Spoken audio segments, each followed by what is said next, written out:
Okay, and this is the game of Halatafl, and it's an ancient Norse game that the ancient Norse people would play, and it dates from sometime around the year 1000. And I'm just gonna discuss a little bit on the strategy. There's not,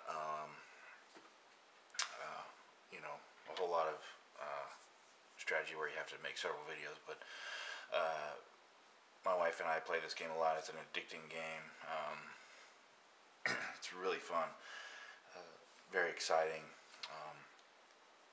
Trying to deflect your opponent from your corner, and they're trying to deflect from yours, and it gets really exciting racing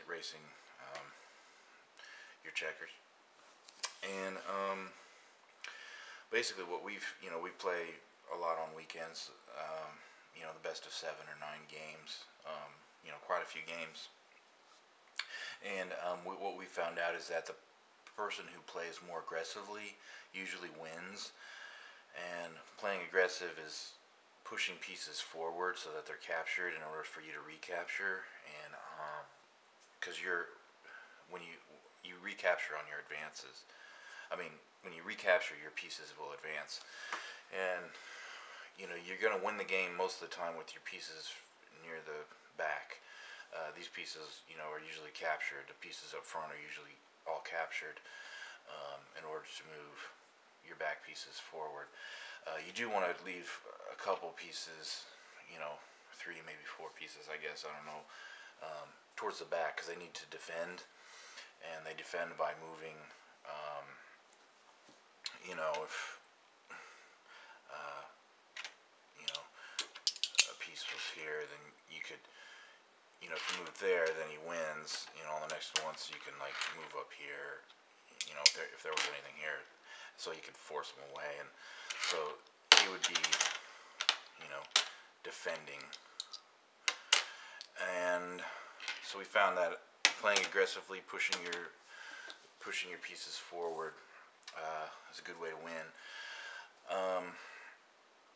We've also found out, you have 3 flanks, the left strong, the right is the weaker flank, and then the middle. And pieces usually move up towards the middle and reinforce the sides. Pieces lost on the side, and you usually win with your pieces in the back. And you don't want to really move from the center towards the middle, because that's going to make you, it's going to open up a lot of bad things.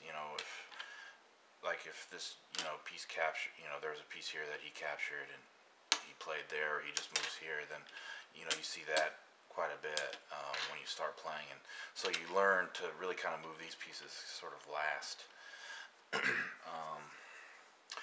And then, conversely, what you want to do is try and force.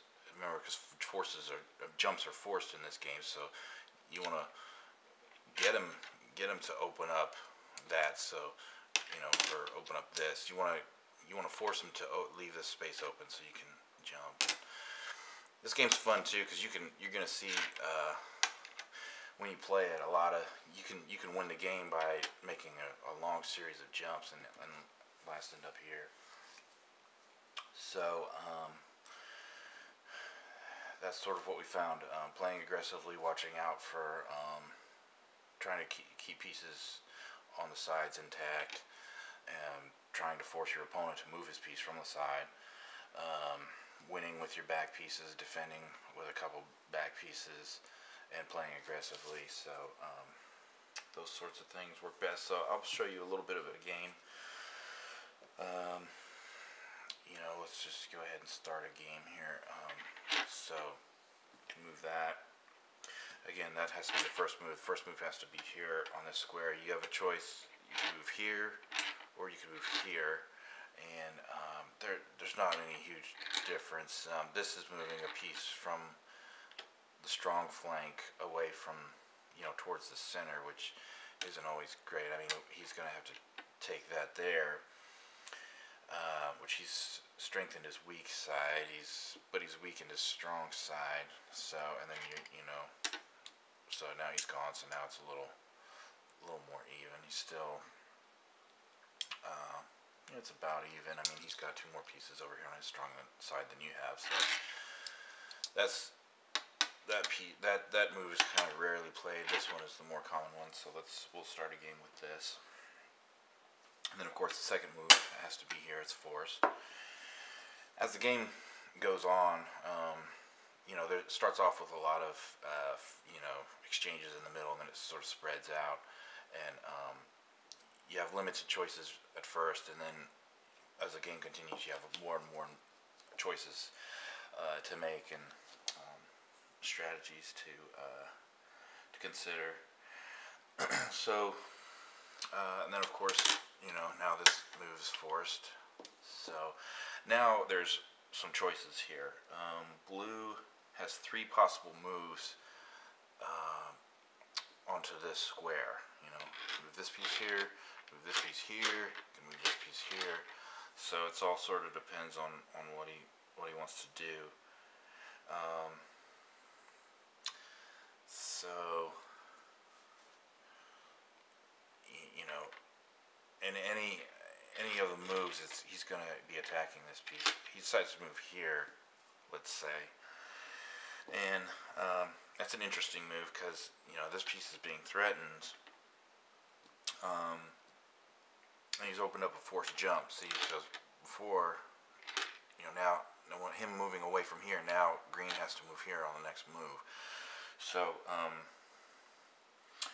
So he's threatening that. He's opened up a forced jump, which he's going to lose that piece on the strong flank. But again, like I said before, it's going to advance this piece here, though, eventually. So see, he does that. And see, now he's got a choice. He can either take this piece or take this one, and so now he's moved up here.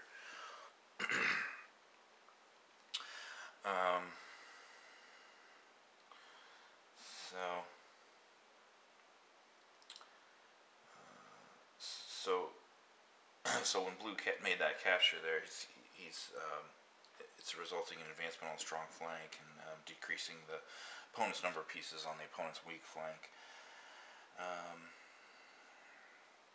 And then now green has several choices. There's one of 3 pieces that can move to D2.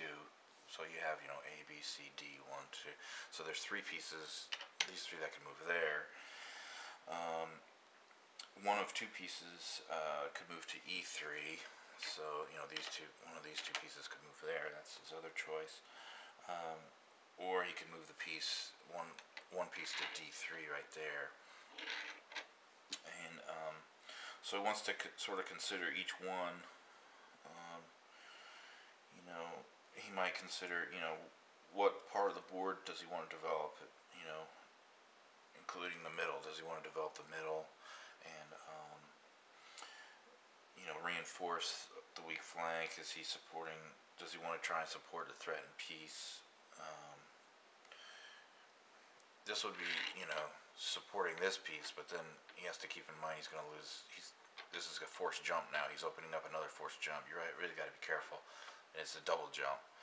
So, do you want to lose a piece on your weak flank, lose a piece in the middle?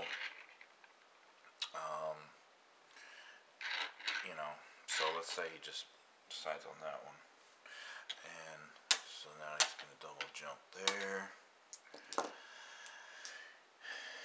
And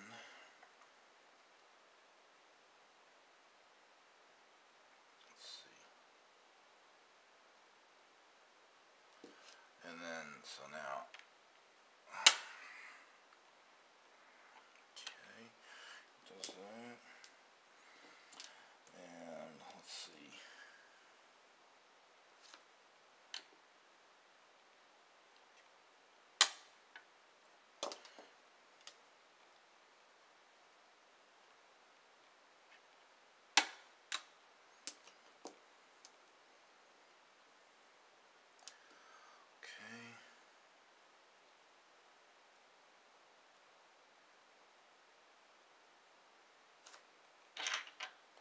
Making an aggressive move there. And see, now then this player could do this and make a mistake, really moving again. See, that's a mistake. Moving a man away from the side.